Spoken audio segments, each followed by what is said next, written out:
বন্ধুরা তো দেখে নেন, আজকে বানিয়েছি গরম গরম ভাত, পিঠা পোস্ত, ধনেপাতার চাটনি আর ডিমে আলুতে ঝোল।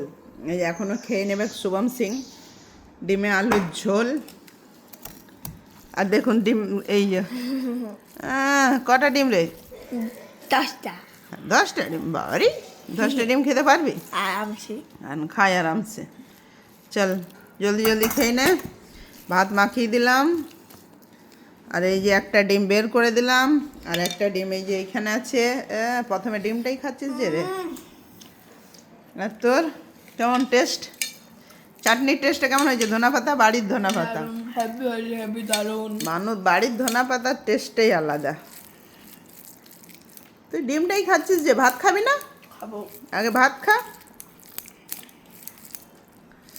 দারুণ দারুণ রান্না হয়েছে। নিচ্ছি ধনেপাতা মাখাই। এই যে ভাত, সত্যি দারুণ রান্না হয়েছে। ধনেপাতা বাটা আর ভাত।